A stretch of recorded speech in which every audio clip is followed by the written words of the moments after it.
ولا قوة إلا بالله العلي العظيم. أعوذ بالله من الشيطان اللعين الرجيم. بسم الله الرحمن الرحيم. الحمد لله الذي لا يبلغ مدحته القائلون ولا يحصي نعمه العادون ولا يعدي حقه المجتهد. رب اشرح لي صدري ويسر لي أمري واحلل عقدة من لساني يفقهوا قولي. بسم الله الرحمن الرحيم. إن الحسين مصباح الهدى وسفينة النجاة.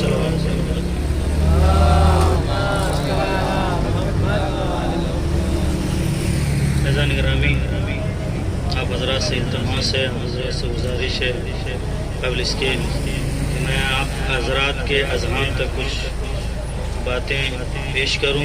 اس سے پہلے آپ حضرات تھوڑا آگے تشریف لے آئیں تاکہ بعد میں آنے والوں کو تکلیف نہ. ایک صلوات پڑھیں گے جو کہ محمد تھوڑا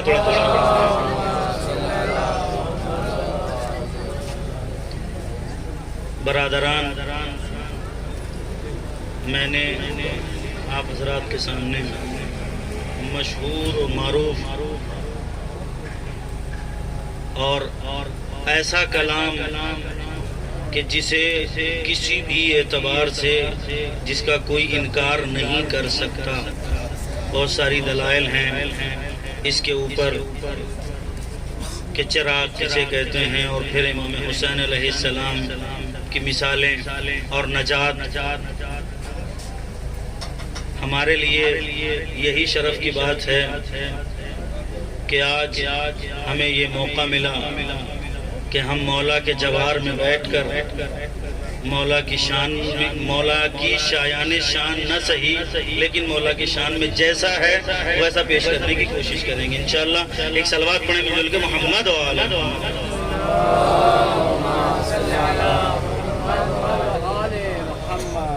امام حسین علیہ السلام ایک ایسا چراغ ہے کہ جسے دور تک لوگوں کی ہدایت کرتے ہیں، اور ایسی ہدایت کہ انسان سوچ بھی نہیں سکتے. آپ دیکھیں ہادی صرف یعنی ہر کوئی ہادی نہیں ہو سکتا. ہادی ہونے کے لیے سب سے بڑی کہہ لیں یا کم سے کم شرط یہ ہے کہ جس چیز کی ہدایت کر رہا ہے اس کے بارے میں اس کو پتا ہونا چاہیے، تبھی تو ہادی کہلائے، ورنہ ہادی کیسے ہو سکتے. اگر آپ کسی کی کسی راستے کے عنوان سے ہدایت کرتے ہیں، اگر آپ کو پتا نہیں ہے تو آپ ہدایت نہیں کر سکتے. یعنی بتا رہے ہیں ہادی ہیں کا مطلب یہ ہے کہ پتا ہے. اور یہ ہادی تو ایسا ہادی ہے جس نے کربلا کو واقع کر کے بتایا. دیکھو آج یہ یعنی سن 61 ہجری سے یہ ظاہر اور یہ ثابت ہو گیا کہ حق کس کے پاس تھا اور باطل کس کے پاس تھا. میں بہت دیر تک آپ حضرات کے درمیان حاضر نہیں رہوں گا، لیکن 2-4 معذورات ہیں آپ حضرات کی خدمت میں پیش کرنا ہے. وہ یہ روایت میں تھوڑا سا اختلاف ہے، 45 یا 44 سن 45 ہجری میں ایک واقعہ رونما ہوا. وہ یہ روس آذربائیجان، روس میں ایک شہر کا نام ہے آذربائیجان. وہاں کا ایک بادشاہ ہوا کرتا تھا. اس بادشاہ کا نام فضل ابن عامر. اس کا ایک بیٹا تھا، بادشاہ تھا. ہم اپنی زبان میں کہیں کہ وہ بادشاہ کا بیٹا اکلوتا تھا، اور وہ بھی بیچارہ اس دنیا سے چلا گیا. دیکھیں موضوع پر کوشش کروں گا بولنے کے لیے، چونکہ آج 7 محرم ہے، شب 8 محرم ہے، لہذا کوشش یہ رہے گی کہ جناب قاسم کے حوالے سے کچھ آپ حضرات کے درمیان پیش کیا جائے. ایک صلوات پڑھیں محمد و آل محمد. ایک ہی بیٹا تھا، وہ بھی اس دنیا سے چلا گیا۔ اب بادشاہ نے کیا کیا، اپنے دور کے اپنے علاقے کے علماء کو بلانے کے بعد کہا دیکھو ہماری ایک ہی اولاد تھی، ہمارا ایک ہی وارث تھا، وہ بھی گیا ہے چلا، تم نے بہت کھا لیا، میں نے بہت کھلا لیا، اب آدھا کی باری ہے، میرے بیٹے کو زندہ کر کے مجھے دو۔ ہم آپس میں باتیں کر رہے ہیں، یہ بادشاہ پاگل ہو گیا ہے، کئی مردے بھی زندہ ہوا کرتے ہیں، میں کیسے زندہ کر کے دوں؟ جو چلا گیا تو چلا گیا۔ وزیر تھوڑا سا چالاک تھا، وزیر نے بادشاہ کے کان میں کہا، بادشاہ یہ مردے کو کیا زندہ کریں گے؟ مردے کو یا تو نبی زندہ کرتا ہے تو علی زندہ کرتا ہے۔ مردے کو روایت میں امام کا لفظ ہے کہ یا تو نبی مردے کو زندہ کرتا ہے یا امام مردے کو زندہ کرتا ہے۔ میں نے آپ کے سامنے نبی کی، یا تو نبی مردے کو زندہ کرتا ہے یا تو علی مردے کو زندہ کرتا ہے۔ کہا علی کو گزرے ہوئے تو 5 سال ہو گئے۔ کہا گھبراؤ نہیں، وزیر چالاک تھا، کہا گھبراؤ نہیں، میں ایسی شخصیتوں کی بات آپ کے سامنے کر رہا ہوں جن کا سلسلہ قطع نہیں ہوتا۔ علی نہیں ہے تو علی جیسا ہے، علی جیسا ہے۔ کہا کون ہے؟ کہا انہی کا بیٹا ہے، بڑا بیٹا ہے، جسے تاریخ نے حسن مجتبیٰ علیہ السلام لکھا۔ ایک صلوات پڑھیں میرے محمد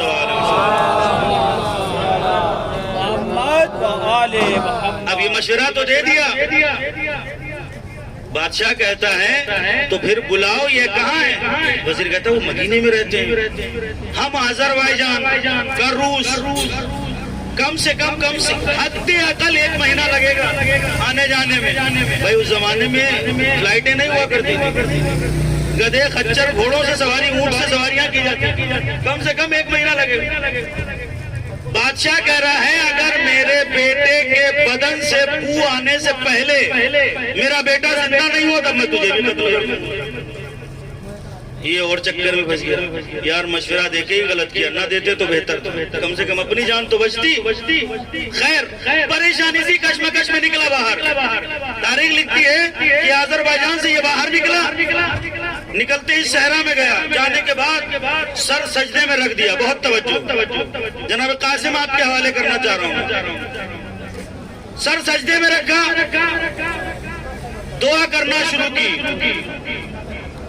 پروردگار تو تمام مشکلات کا حل کرنے والا ہے، تو اپنے ہادی کو بھیج جو ہماری جان بخشے، جو ہماری جان بچائے، جو ہمارا مونس بنے، جو ہمارا مددگار ثابت ہو۔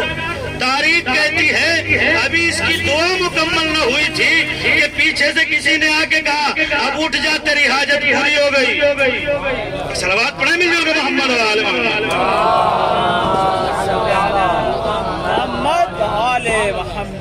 سجدے سے سر اٹھایا، کون ہو؟ کہ جسے تو بلا رہا تھا میں وہی ہوں، مجھے ہی حسن بن علی کہتے ہیں۔ ہاں تو مولا اتنی جلدی، بہت توجہ، تو مولا اتنی جلدی، کہ ہم وہ ہیں جسے کہیں جانے کے لیے وقت کی ضرورت نہیں پڑتی، ہم ارادہ کرتے ہیں اور پہنچ جاتے ہیں۔ مولا جلدی چلیے، وہاں تو دربار میں کتنے ہیں، علماء کی جان خطرے میں پڑی ہوئی ہے، چلیے جان بچائیے، چل کے چلو گئے۔ تاریخ نے یہی لکھا کہ مولا گئے اور جانے کے بعد ہلکا سا اشارہ کیا، پیر سے اشارہ کیا، اور وہ لا الہ الا اللہ کی تسبیح پڑھتے ہوئے زندہ ہوئے۔ ایک صلوات پڑھے محمد و آل محمد، سارے مل کے صلوات پڑھے محمد و آل محمد۔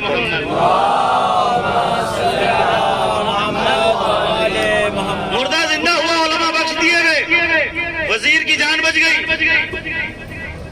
بادشاہ مولا کے سامنے ہاتھوں کو جوڑ کر کہتا مولا آپ کی شایان شان ہمارے پاس کچھ بھی نہیں ہے، مگر ہاں میری ایک جان ہے، میرا ایک دل ہے، میرا ایک ٹکڑا ہے، میں چاہتا ہوں کہ اسے آپ اپنی کنیزی میں قبول کر لیں۔ جسے آپ اپنی کنیزی میں قبول کر لیں. میری ایک بیٹی ہے، میں چاہتا ہوں کہ آپ اسے اپنی کنیزی میں قبول کریں. تاریخ نے جسے رملہ کا نام لکھا، مولا نے قبول کیا، کنیزی میں قبول کیا اور اعجاز امامت سے مدینے واپس آئے. بہت توجہ، جلدی تاریخ اعجاز امامت سے واپس آئے. آنے کے بعد میں 1 سال کے بعد حسن کے گھر میں حسین بیٹی پیدا ہوئی. ٹھیک ہے. اور اس بیٹی کا نام رکھا فروا. جناب رملہ اسی دن سے مشہور ہو گئی ام فروا کے نام سے. ٹھیک ہے. سلسلہ چلتا رہا، وقت گزرتا رہا. ایک دن جناب رملہ امام کے سامنے آ کے سر جھکا کے کھڑی ہو گئی. بس جلدی کھڑی ہو گئی. اور کھڑی ہونے کے بعد کہا کہ میں کچھ کہنا چاہتی ہوں، اگر آپ کی اجازت ہے تو میں کہوں. مولا حسن فرماتے ہیں بالکل اجازت ہے، کہو. پھر رملہ کہتی ہے کہ میں کیا کہوں، آپ تو سب جانتے ہیں. آپ تو، ہم بھی تو یہی عقیدہ رکھتے ہیں کہ ہمارا امام سب جانتا ہے.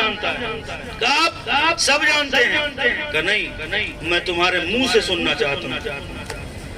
کہا پروردگار نے آپ کے وسیلے سے ایک بیٹی تو دے دی، کاش اگر آپ بیٹا بھی دلوا دیتے تو دل کی تسکین ہو جاتی.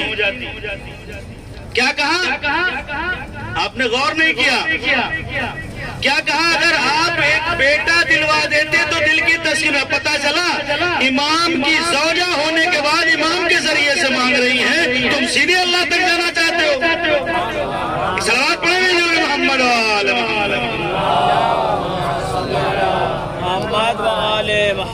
رملہ قریب ہو، رملہ کو قریب بلایا.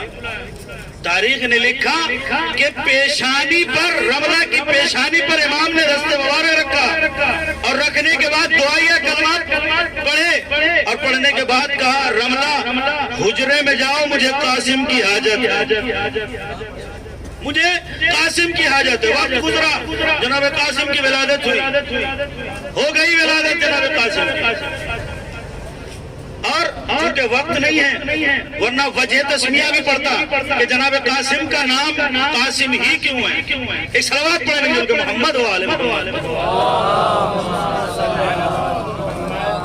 ہو گئی ولادت جناب قاسم کی، آ گئے اس دنیا میں. ابن قرظہ کو خبر ملی کہ امام حسن علیہ السلام کے گھر ولادت ہوئی، بیٹے کی ولادت ہوئی. اور ابن قرظہ کون ہے؟ اسی زمین پر یعنی شہدائے کربلا میں سے ایک شخص، شہدائے کربلا میں سے ایک شخص. یعنی ابن قرظہ وہ ہیں جنہوں نے امام حسن علیہ السلام کے اجداد کے یعنی مولا متقیان اور ان کے والد محترم کی شان میں شعر کہیں. یہ اس نے سنا کہ جناب قاسم کی ولادت ہوئی، اس نے کچھ شعر کہے اور مولا کی بارگاہ میں حاضر ہو گیا. مولا کی بارگاہ میں حاضر ہوا. حاضر ہونے کے بعد سلام کیا. مولا میں نے سنا ہے آپ کے نورانی گھر میں کسی نور کی ولادت ہوئی ہے. کہ یقیناً ہوئی ہے. کہ میں اس کی مبارکبادی کے لیے کچھ شعر کہہ کے آیا ہوں جیسے میرے اجداد کہا کرتے تھے. اگر اجازت ہو تو سناؤں. اللہ فرماتے بسم اللہ سناؤ. وہ اشعار میں پہلے حمد و ثنا پروردگار کی اور اس کے بعد جناب قاسم کے جمال کو بیان کیا اور بیان کرنے کے بعد آخر میں یہ فقرہ کہا کہ قاسم وہ ہے. یہ شعر کا ترجمہ آپ کے سامنے پیش کر رہا ہوں. قاسم وہ ہے جو نورین کا نور ہے. نورین سے مراد ہے امام حسنین و کریمین علیہ السلام. یعنی جناب قاسم وہ ہیں جو نورین کے نور ہیں. یہ کہہ کے پھر مکتے کا شعر پڑھا اور خاموش ہو گئے. مولا فرماتے ہیں ابن قرظہ، ہم اہل بیت کا یہ دستور رہا ہے اگر ہماری مدح میں کوئی شعر کہتا ہے تو ہم اسے انعام سے نوازتے ہیں. بہت توجہ، ہم اسے انعام سے نوازتے ہیں. آج تو جو مانگے گا میں تجھے دوں گا، جو مانگنا ہے تو مانگ لے. ابن قرظہ مسکرا کے تو مولا سب کچھ تو آپ ہی نے دیا ہے. اب کیا مانگوں گا؟ نہیں، آج حسن کی بھی سخاوت جوش میں، جو مانگنا مانگنا، ہاتھوں کو جوڑ کر مولا جب اتنا اصرار کر ہی رہے ہیں، بہت توجہ، بہت توجہ، جب آپ اتنا اصرار کر ہی رہے ہیں تو میں قاسم کو ویسا دیکھنا چاہتا ہوں جیسا اللہ نے بنایا،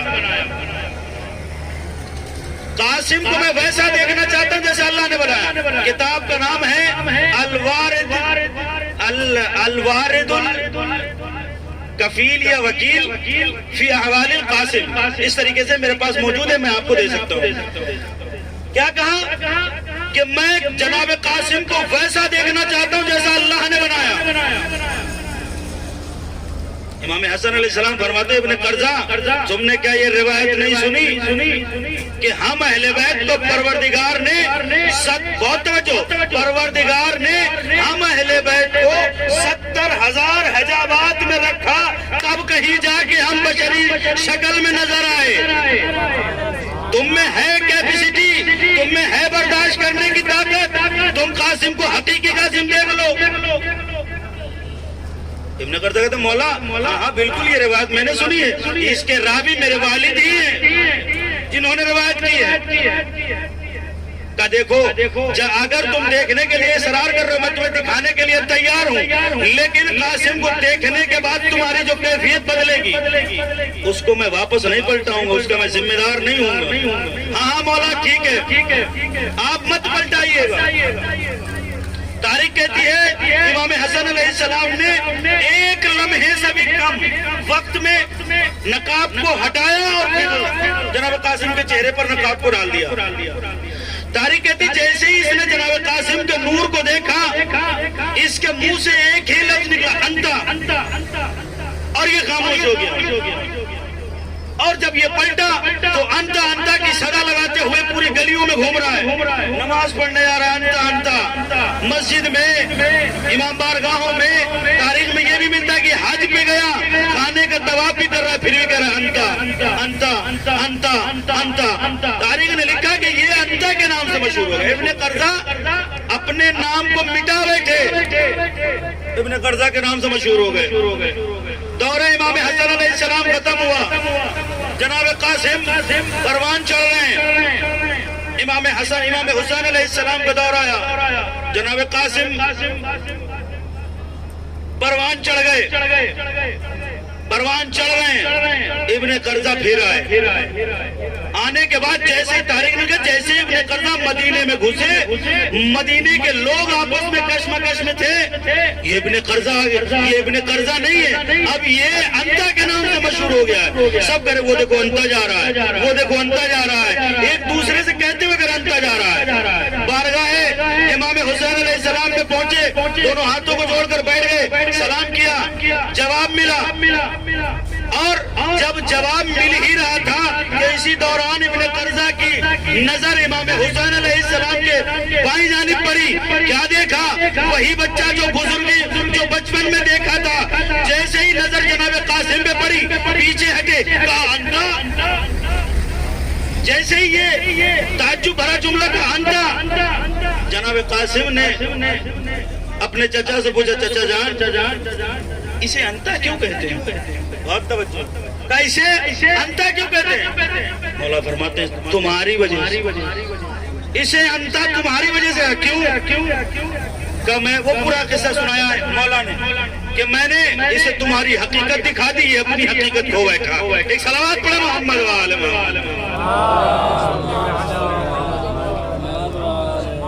آپ سمجھے اگر اہل بیت اطہار علیہ السلام کو اگر ہم حقیقت میں دیکھیں گے یا تو ہم پاگل ہو جائیں گے اور یا حقیقت میں ابن قرظہ جیسے ہو جائیں گے۔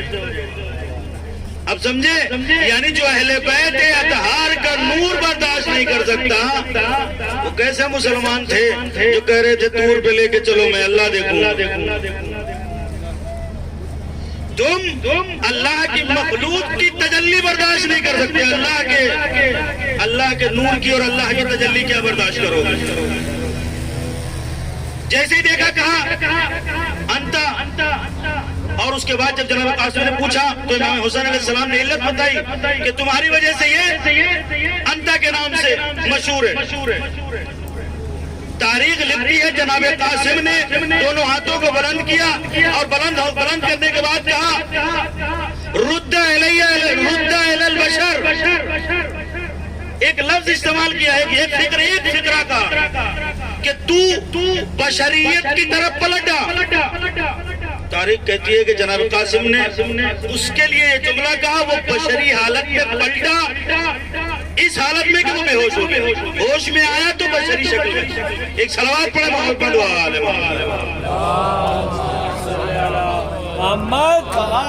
محمد۔ جناب قاسم معجزات کے حامل معصوم نہیں ہے، چہردہ معصومین میں اس شہزادے کا ذکر نہیں، پھر بھی تھوڑی دیر اور آپ کربلا کو فضائل کی شکل میں سن لیجئے، اس کے بعد آپ کی رحمت تمام کر دوں۔ حجت نہیں ہے جناب قاسم، حجت نہیں ہے جناب قاسم کا قول، حجت نہیں ہے یا حجت ہے، یہ سوال چھوڑ دیتا ہوں۔ امام نے جب پوچھا موت کی تعریف کیا کہا؟ احلی من الاصل، احلی من شہد سے زیادہ۔ اب آپ بتائیے کہ یہ تعریف جناب قاسم کی جامع اور معنی ہے یا نہیں؟ یعنی موت کی تعریف یہ ہے کہ موت شہد سے زیادہ میٹھی ہے، یہ کیسے ثابت ہوگا کہ جناب قاسم کا قول ہمارے لیے حجت ہے یا حجت نہیں ہے؟ بہت جلدی تو ہم آپ سے عرض کرنا چاہ رہے ہیں اپنی یاد دہانی کے لیے، آپ حضرات تو ہم سے بہتر جانتے ہیں، ایک صلوات پڑھے محمد وعلی محمد۔ حجت چار چیزیں ہیں، قرآن، سنت، اجماع، عقل۔ سنت معتبر ہے، حجت ہے۔ سنت میں کیا ہے؟ فعل معصوم، قول معصوم، تقریر معصوم۔ بہت توجہ، کسی ضعیف سے ضعیف کتاب میں مجھے یہ دکھا دیجئے جس وقت جناب قاسم نے موت کی تعریف بتائی ہو اور امام حسین علیہ السلام نے یہ کہا نہیں یہ تعریف ہے۔ ہر کوئی یہ کہتا ہے کہ امام حسین علیہ السلام خاموش رہے، یعنی جناب قاسم نے جو موت کی تعریف بتائی اس پر خاموش امام کا خاموش رہنا اس بات کی دلیل ہے کہ جناب قاسم کی تعریف جامع اور معنی ہے۔ صلوات پر محمد وعلی محمد۔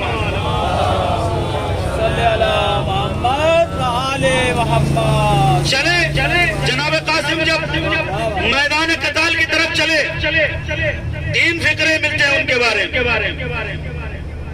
تین فکرے۔ سب سے پہلا فکرہ تاریخ بتاتی ہے کہ جب یہ خیمے سے نکلے تو صرف ایک نیزہ اور ایک تلوار، حتیٰ کہ نالین مبارک بھی پیر میں نہیں ہے، نکلے ہیں، گھوڑے کے ساتھ نہیں نکلے، گھوڑے کے ساتھ نہیں نکلے۔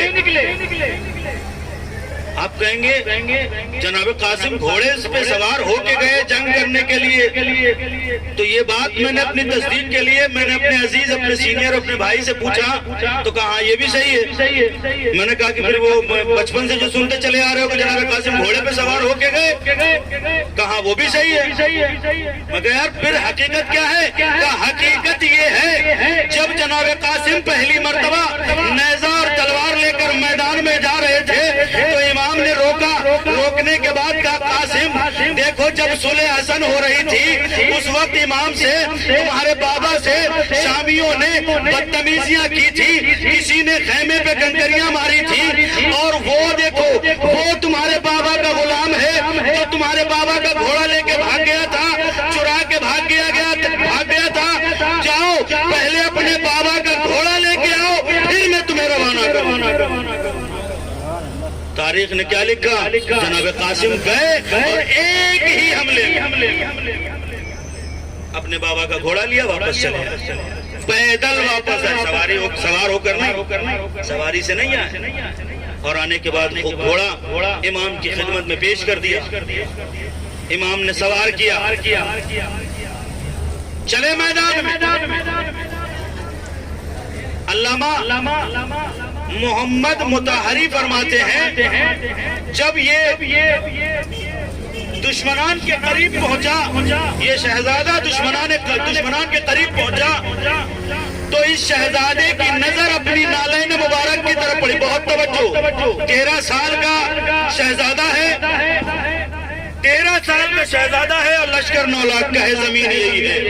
غور کیجئے گا کیا علامہ محمد مطہری فرماتے ہیں کہ جب یہ شہزادہ دشمنان کے قریب پہنچنے کے بعد اس کی نظر اپنی نالین مبارک پر پہنچی تو کیا دیکھا؟ تسمہ کٹا ہوا ہے یا کھلا ہوا ہے. تاریخ نے کیا لکھا؟ بہت توجہ, جملہ ضائع نہ کیجئے گا. تاریخ کہتی ہے 9 لاکھ کے لشکر کی طرف جناب قاسم نے پیٹ کر کے اپنے جوتے کا تسمہ باندھنا شروع کیا. اب بھی کہتے ہو جناب قاسم خوف زدہ تھے.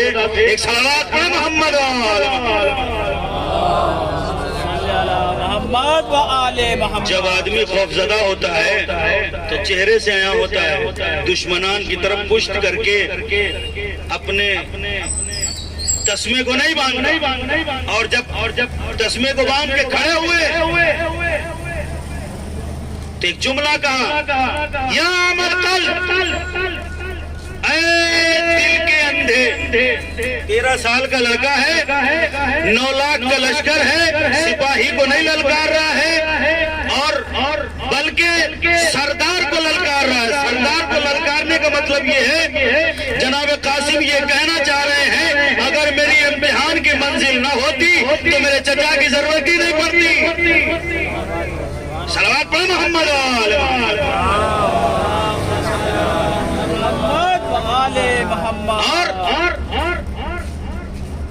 ایسا لشکر میری جوتی کی نوک پر ہے.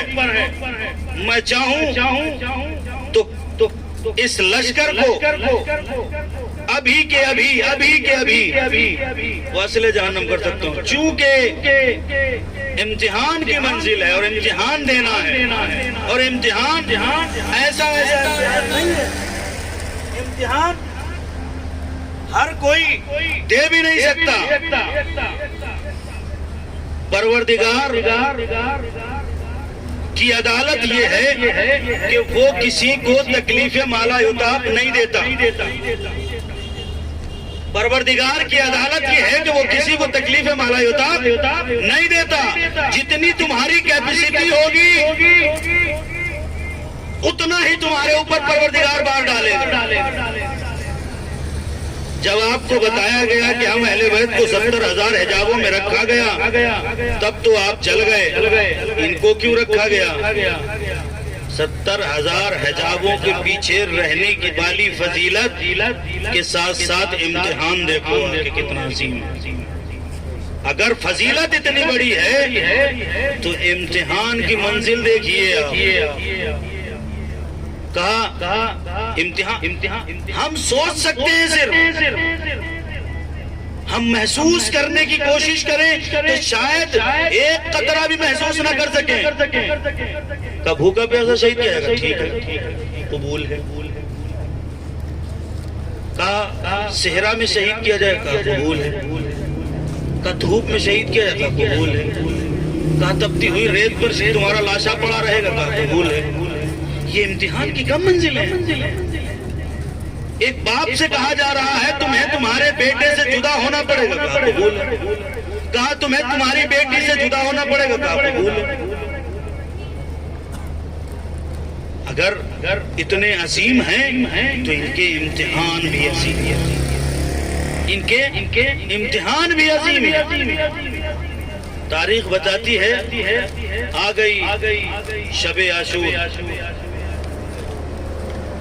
اور تاریخ نے لکھا کہ خیام حسینی میں علی کی بیٹیوں کی حفاظت اکبر اور مولا عباس کر رہے تھے. خیمے کے اطراف علی کی بیٹیوں کی حفاظت کر رہے تھے اور آپس میں